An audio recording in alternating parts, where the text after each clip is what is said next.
Welcome everyone, this is our Wednesday Wisdom where we go over tips, tricks, and information on band instrument repair. Today is the last day of the glue year. Happy glue year. Happy glue year to you, Ryan. Make sure that you take the hashtag Happy Glue Year, put it in the comments below so you can be entered in to win one more prize of adhesive for this week. Last week's winner was Maximino Tavar. And Maximino, make sure that you send me an email to Rich, R-I-C-H, at MusicMedic.com, and I will get you your prize. Today we're going to be going into making a hinge rod. For woodwind instruments, Ryan, and so we're going to just dive right into that. Today we're going to be using our Wilmington saxophone to demonstrate. So Ryan, let's talk about the different steps, shall we? Absolutely. And we'll get right into it. Yeah, right into the hinge rod. So we're going to be replacing a hinge rod. You can see right here, I've already determined I'm going to replace this one that goes for these two keys, the E flat and the C key on a Wilmington. I backed this out. We're going to assume, for sake of time and argument, that you've already determined the diameter of the rod. Okay, so here's the old rod, here's the new rod, that the diameter of these rods are the same, and that you're going to be cutting the appropriate threads on it. Okay, because we can get down a rabbit hole of talking about threads and measuring and all this, that and the other thing. So I'm just going to cut right to the chase. The threads I'm going to be cutting today are 2.5 by 0.45. These are metric threads. Okay? So I'm going to go through the whole stages. I'm going to draw it out before we get on the lathe. Let's get a quick shot of the lathe. This is our lathe cam. So here we are. This is the lathe chuck. And this guy sticking in the lathe right there is what is called a collet holder. Okay? And a collet holder, you can use these variety of sizes of collets. And these are used to hold very small parts. So this is what I'm going to use to actually hold the rod. What's the name of those collets again? ER11. ER11. Okay, the size of these collets, ER11. I use these again so I don't mar the surface of the rod. If I put it right directly into the chuck, there's a chance I could over tighten, cause marks, gouges, whatnot on the rod surface. So that is why I use a collet holder. All right, so let's go back over to the whiteboard. So here's my collet holder. Okay, an accurate depiction of a collet holder. Here's my rod sticking out. Okay. First thing I'm going to do is, a lot of times this has a sharp edge from you just snipping it off or cutting. I'm just going to file that a little bit, just kind of round that out. That makes it easier for my cutting tool to actually cut. So that's step one. Step two is I need to, and this is probably one of the most important steps, cut down the diameter of the rod, and I'm talking right here, this diameter. I have to make this smaller. Again, we're not going to get into the measurements of it, so that I can then thread it on. Okay, so I make this smaller. Step three is I actually thread it on. Okay, so here's my big long, or sorry, cut my threads using a die. That's when you'd be using the die to cut them. Using the die to cut. Okay. Okay, so here we are. Okay, so I've actually used that die. I've threaded this whole piece, and it's probably a little bit longer, which is fine because I just need to trim it down, and that's actually step 4. So I get in here, and I've trimmed down this excess part. Okay. Step 5 is I need to make a shoulder, and it's going to be right in this location right here. So I'll make my shoulder, and you can see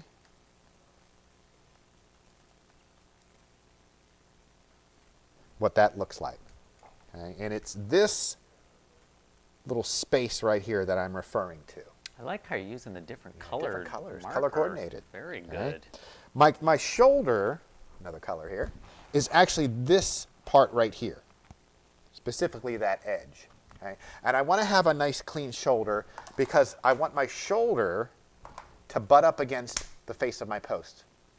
Okay, so here's the face of my post. When I screw that rod in, the shoulder should engage nice and flat. Okay, so I need to put that shoulder in. So that's step 5. Step 6, there's going to be a little burr after making our shoulder, and it's going to be right here.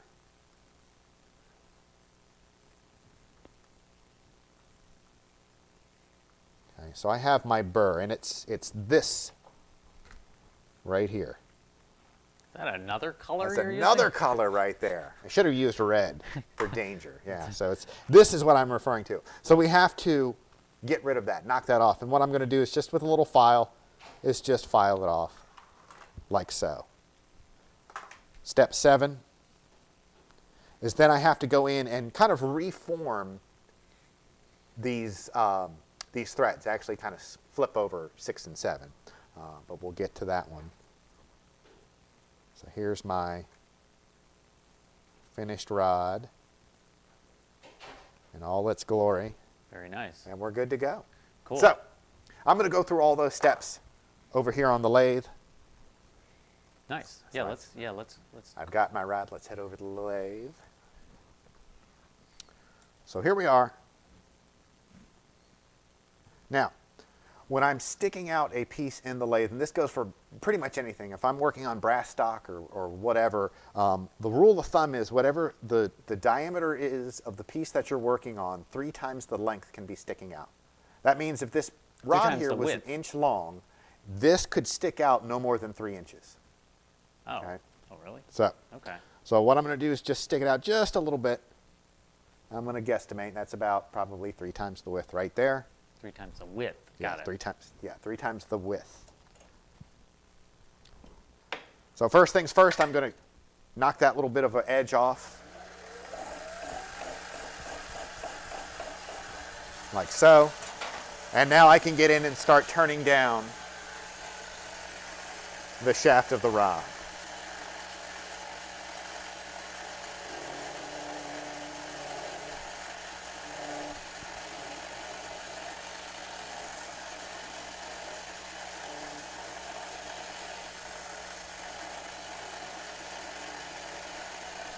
All right. So I am going to turn this down to a certain diameter. I just don't just trim it and do it by eye. I'm going to measure here. So I'm a little long. I'm right at 0.106. It said 0.106. Okay. What I have to get this down to is at least 0.0995. Okay, that's kind of right in that area that I want. So I got a little bit more to take off.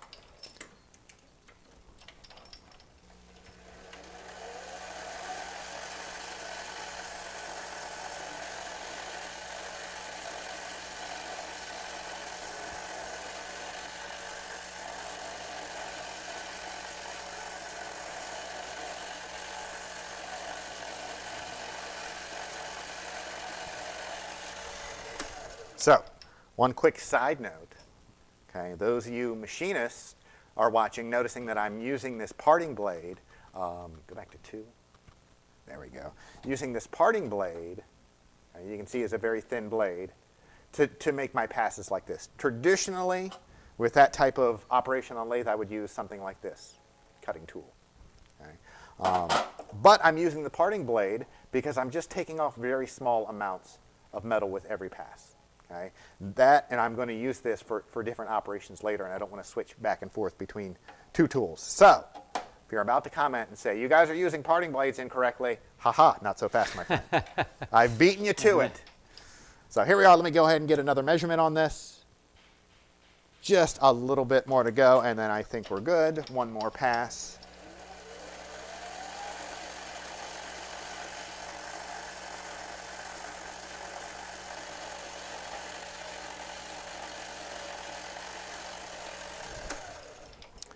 One more measurement just to verify, and we're good. 099. That's exactly what I want. All right. So before I can start threading this die on, what I have to do is go back to step 2 here, and I have to make a little bit of a bevel. Okay. This will allow the die to actually start to catch and thread on. So that's the next thing I'm going to do is make a little bit of a bevel.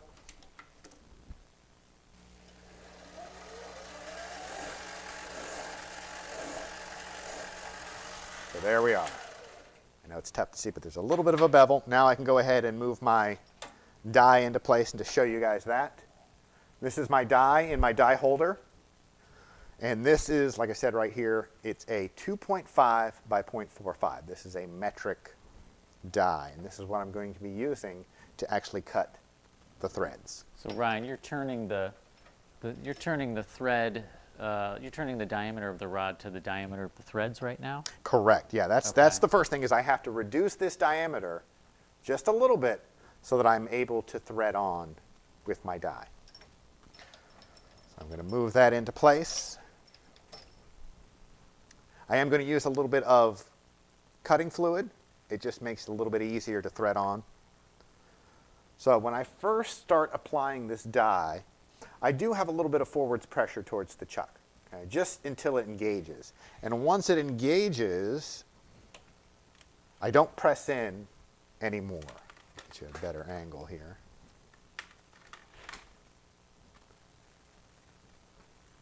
That's good. All right, so here we are. So you can see what I do is I will actually move both. I've done it where I've held the die holder and moved the chuck, and I've done it the other way. Sometimes I'll just do both. But what I don't do is I don't thread all the way on in one continuous motion. I go in for maybe about a turn, and then what I'll do is I'll back it out. And what that does is that releases that chip that's being created inside the die, okay, that little curl of metal. So I'm going to go and do a full rotation, release it, go backwards, that releases that chip, and then continue on. I don't do this under power. Do not try to thread with your lathe running. The closer I get to that shoulder, the more careful I have to be that I don't run this die over top and completely ruin that nice 90-degree angle shoulder. And then my rod engagement in the post is going to be thrown off. And Aaron, I'll let you know what type of collet and the collet holder that we use. I'll put a link in the description, or I'll make a comment. I'll reply to your comment there with the specific part number that we're using, or the collet type. Yes, ER11. ER11 ER11 is the type and the size. Yep. So here we are. If I can get to a good angle, you can see the threads. Okay, so now we're on to step 3. So we've threaded this on. This is a little long. Now what we have to do is we have to shorten it. For that, I'm just going to use the traditional file. And for this, it's a somewhat of a fine file. It's not a very aggressive, coarse file. Now, Ryan, how do you prevent the... Yeah, go ahead. Sorry, I have a question. How do you prevent the more thinner rods from getting bent when you're doing this job, like palm key size or clarinet? I'm not sure. What do you mean by bent? I think Aaron's asking about, like, maybe he's using this and he just says, how do you prevent the thinner rods from getting bent when you're doing this job? As long as you don't have too much sticking out. Okay. Okay, that's the big thing, guys. We'll have real long rods sticking out when they go and cut it. There's too much flex. That's usually what happens. Okay, in any machining thing, you're running this tool against this, and what happens is it ends up flexing this out. So as long as you have just enough sticking out, you should be good to go. So now we're back to now we're on to step 4, where I'm going to file that end just a little bit. So here we are.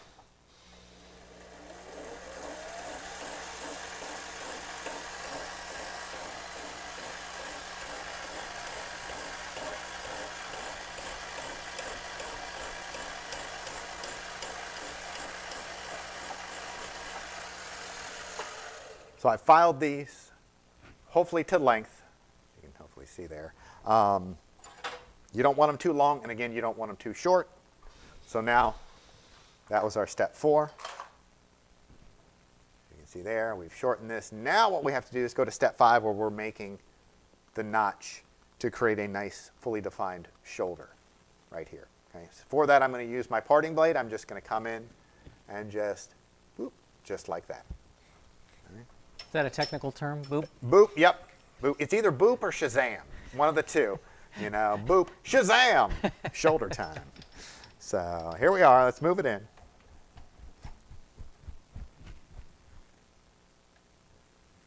line that up right there next to that edge. Go ahead and turn this on.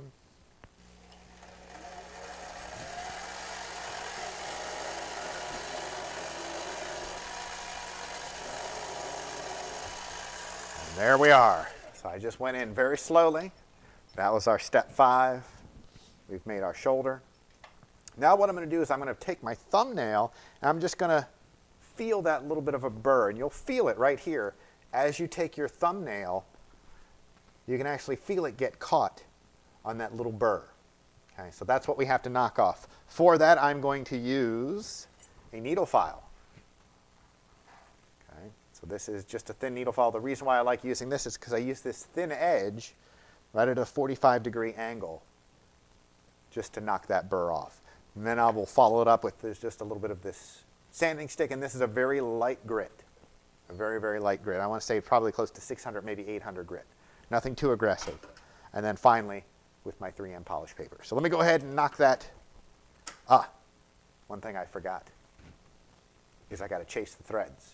So, Chase those threads, chase baby. those threads. So, when I went in here and made my cut, okay, what may have happened is it may have kind of folded over some of these final threads on the end of this rod here. Okay, and I'm just going to kind of reform those and make sure that nothing has happened to those. They weren't damaged. All I need to do is just thread that die back on. So this is kind of like a step 5.5. Yeah, I think 5A. 5A. Yep, 5A. Okay. So we've cut our shoulder, made that notch, and we just have to kind of reform those threads. There we are. We're good to go. I just bring that back. And now we can go ahead and knock off our burr. Knock it off. Knock off that burr.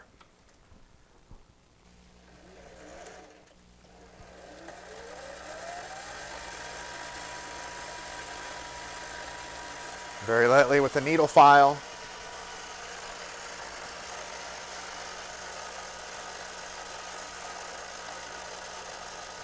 There we are, and then finally a little bit of that polish paper. And before I take it out of the collet holder, I will just check with my thumbnail to see if I have a burr. There's no burr, so we're good to go. Very good.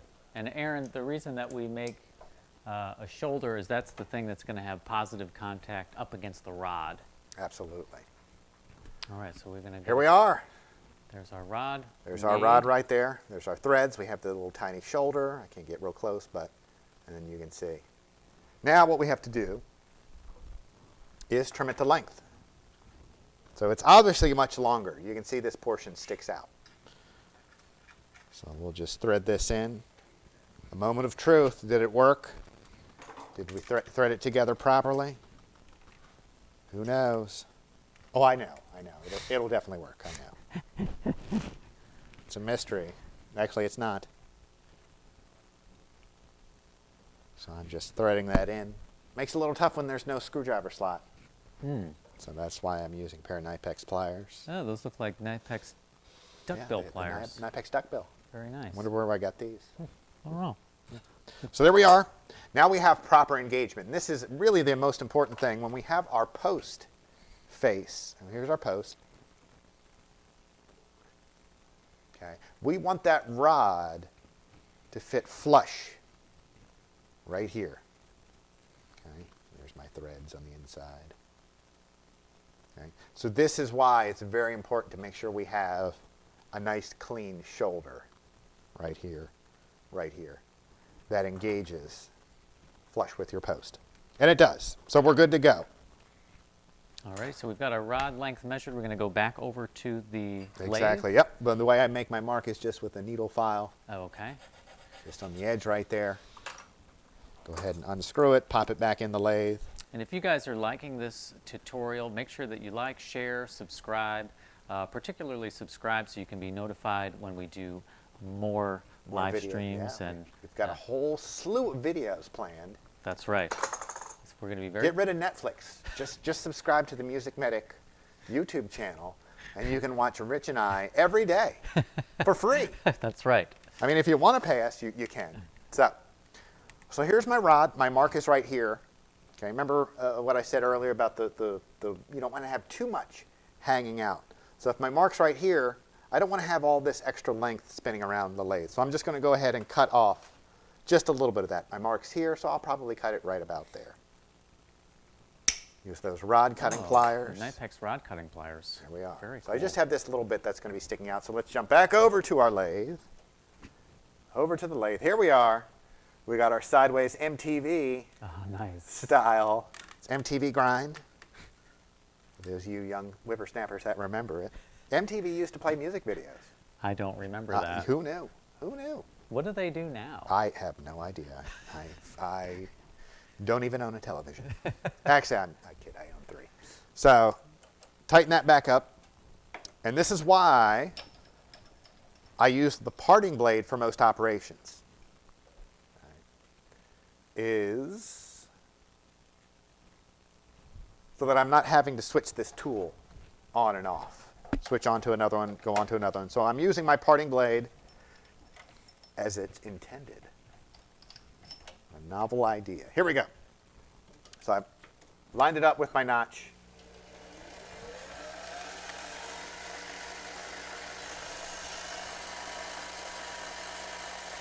I'm just going to very slowly bring it in.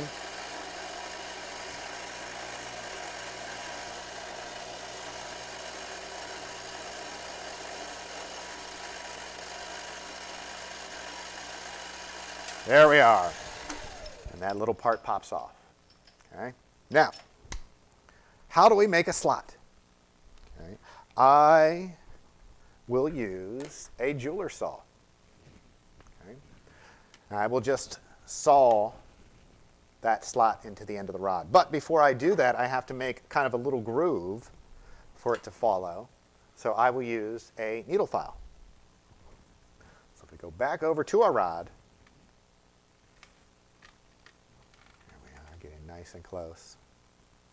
So what I'm going to do is just make a groove for that needle, for that jeweler saw blade to follow.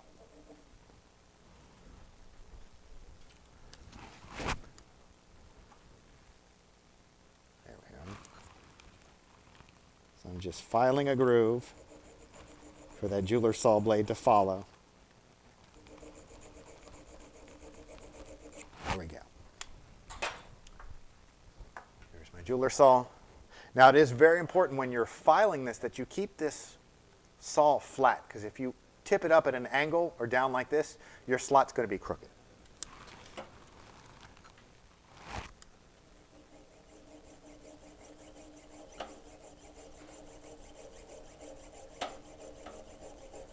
And I do not saw a very deep slot. What tends to happen over time if somebody uses a screwdriver tip that is it's too wide, it'll actually spread this slot out. Okay. So the slot will end up doing something like this, which does damage to your posts. So I've got my slot. I just want to take care of a couple little edges, little sharp burrs. I use a quick couple strokes of the needle file. I'll then spin it. Like so.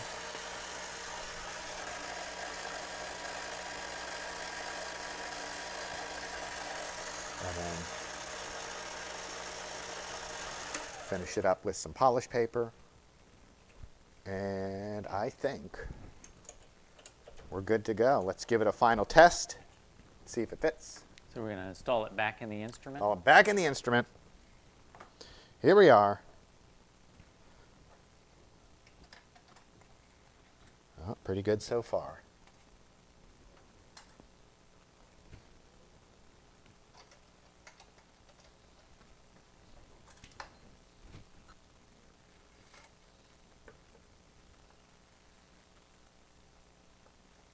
There we are. Adriano's from Brazil watching. Wow. All right.